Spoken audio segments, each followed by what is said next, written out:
Hey everybody, this is Perch.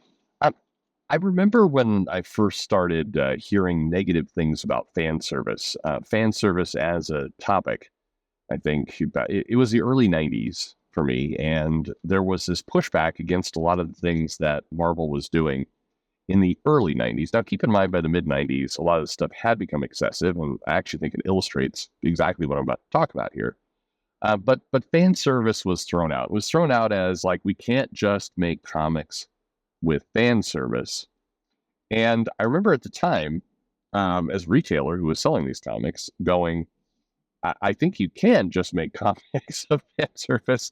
Now that's an extreme point of view, but um, I think that would help me out if you would actually. Can you do more with fan service? Because fan service equals people buy comics, and I need them to buy comics, so it's a win-win. Fan service for them and money for me, money for you too.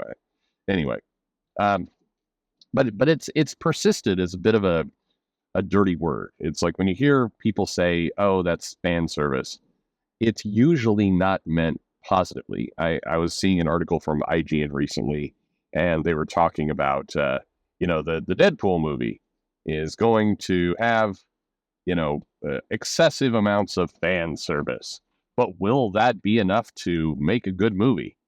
And it's like, uh, what else? Yes, the answer is yes. Yes, it will. And the money kind of proved that. And people scratch their heads like, I don't know why it's made so much money. It was just loaded up with fan service. It's like, yeah, exactly. That's exactly right. Anyway, so this email talks about fan service, or is asking about fan service. So let's get to it. It says, "Hello, Perch Perchington. Thank you for your channel, and I feel like every month that you keep going is lucky for us at this point. So thank you. I will really miss your channel when it goes away. Thank you."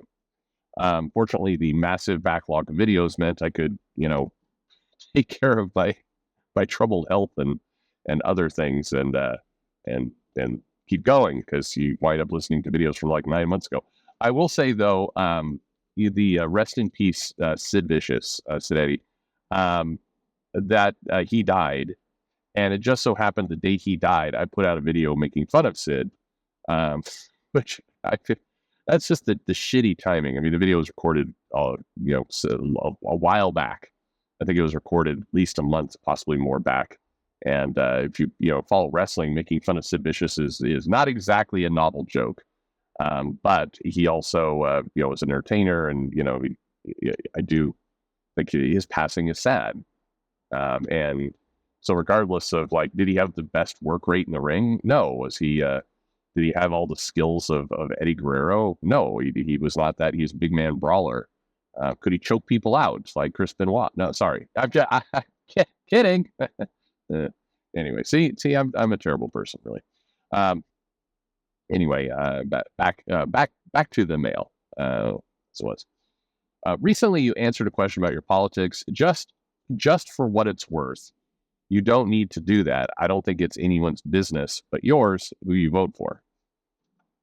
So I can't agree more. By the way, but if you listen to the show, you know how I think.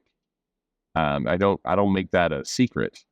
And Mike, I think I've said for years and years and years now, I really want to go to the ballot box and go, man, two really smart, competent people who I think both could do the job.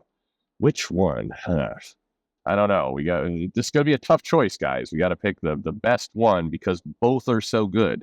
Not, we got to pick the best one because I think the other one's going to send us into a war, or we got to pick the best one because the other one is just a horrifying monster. Like I would like it to be a choice of which one's best as opposed to better than that other horrible one. That's what I want out of my politics. But anyway, I don't mind answering. But you are right. It really is none of anybody's business. The problem is, it would be fine if political discussion was people ask or hey, what do you think, and then it could lead to an interesting conversation about whatever you're thinking. But it's not. When people ask today how you're voting or what your politics are, it's because they're wanting to dunk on you. It's because it's a trap question. It's not a legitimate question. Anyway, okay, back to the mail. My real question to you today is about fan service. Is fan service a good thing or a bad thing? A lot of comic creators talk about it like it's a bad thing, and that fan service results in worse comics, bad stories, and 90s style gimmicks. Do you agree? I notice that in Japan, fan service is talked about a lot more positively. And what do you know? Japan manga sells much better, and the creators seem to have a better relationship with the customers. What do you think? So I led in a little bit with this topic. So again, you probably know what I think at this point, but here. So yeah, here goes. So first off, one misconception, by the way, manga creators have a sort of a better relationship with customers. In many cases, there's no relationship. And what I mean by that is the manga creator is a little bit more invisible to the fans and to the customers than they are in the US. That doesn't mean they're not known, especially if you get to be like Oda-san or you get to be a bigger name. But generally, the creators are not on Twitter talking about how they vote or any of that kind of stuff. It's just they're more invisible or secretive. Several manga creators would hide their face, so you don't know who they are, and it created a mystery to the whole thing. But you are right in that manga would frequently lean into fan service, either, I'd say overtly, like in My Hero Academia, they would put pages at the back of, or sometimes in Jump or in the collections, where it'd be like, fan service time, who's your favorite character? And then they do a special drawing of them, and they just call it fan service time. Or, you'd get chapters where the characters it's like, and now it's time for, Ranma and I mean, even Moroka Takahashi did it, where it's like, now it's time for Ranma and all the gang, including all the girls, to go to the beach and hang out in bikinis. And OVAs often leaned into fan service. I remember there was, what was it? It wasn't Red. One of the One Piece movies. Cannot remember which one it was. Some of the characters turn into younger girls, basically. Or younger people, basically, younger versions of themselves. And then when the spell gets broken, they suddenly age, and like Nami's breasts come bouncing, out of control, along with and so does Robin's. And I mean, that stuff like that is fan service in the sense of, I know we got some horny men out there, so we're going to put in some content that will appeal to them. Again, I don't think there's anything wrong with that. For me, fan service is a positive because, like I let off, it often leads to sales. It pays back fans, but more importantly, and simply, it says, we know what you want, fans, and we're going to give you things that you want. And that's not a sin. It's a good idea. Giving the fans what they want is called business. And business, when business is good, business is good. So it's not a bad thing at all. Why do people dislike it? I think, people like Alan Moore would say, hey, I'm a creative person and I'm an artist, and I'm going to write the best story I can. I'm not going to, interrupt my art with playing to your fantasies. And I think that's fine. I think that gets to be kind of, it's personal choice. If you're Alan Moore and you're popular and you're known for a certain style, then yeah, frankly, the fan service of Alan Moore is doing Alan Moore things. Fan service doesn't necessarily just mean, tits. It can mean basically tropes or scenes or other things that lean into what the what the readers expect out of the character or out of the writer or out of the creative. So when Rorschach broke out of the prison and you had that whole sequence where he was tough guy killing people, there is a world where you could call that fan service because that's what fans expect out of the character, wanted out of the character, and then there's a payoff. In many cases, fan service is payoff for something. It doesn't have to mean that you've interrupted your story or that you've gone in a perpendicular direction on something just because you're trying to play to the fans. If you're I mean, really talented writers weave fan service in. If you're a huge Tom King fan, and then he writes in a little bit about how, a character is depressed and wants to kill themselves, they're giving you Tom King fan service. That's it's basically what you're getting there. And Tom King is talented at Tom King fan service, so he can weave that stuff right in, no problem. A little bit of tongue in cheek there, but not by much. Anyway, the key though is you have to have a balance. So a different way to look at fan service, if you're relating it to, say, the Deadpool movie, is having Channing Tatum. That's tired.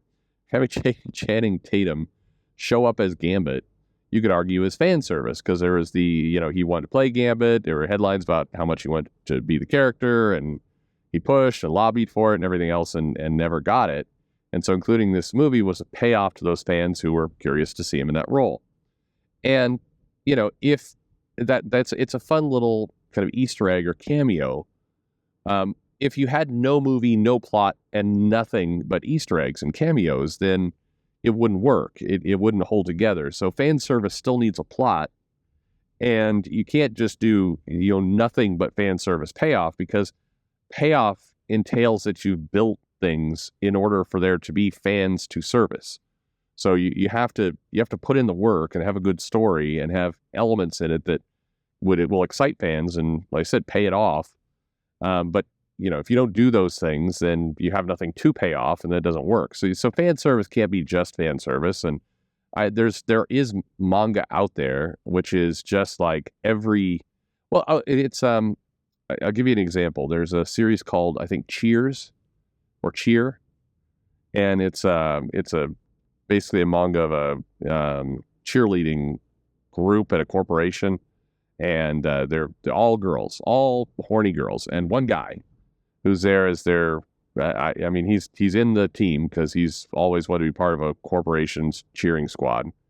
And basically every episode of this comic is him fucking one of the girls. And they're always put in crazy situations of, hey, we have these new costumes that, are panties, and, there's always, oh no, we're having to do our cheering routine covered in oil. And it's always something like that.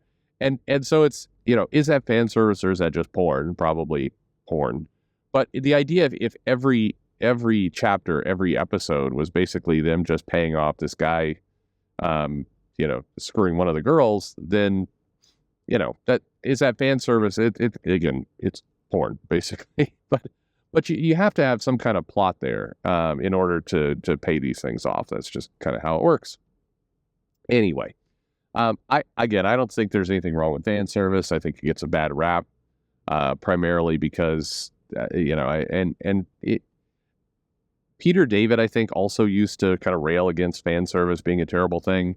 I think the big key is that, creators don't like to be told what to do, and they often see fan service as being told what to do. But if you can juggle the fan service properly, then, you gain a pretty huge audience for yourself, and, people buy the books and everything works out, and then you get more money and are more popular. So I don't know, maybe it's something to look into, folks. So anyway, what do you think? Fan service, love it, hate it? Are you too much of an artiste?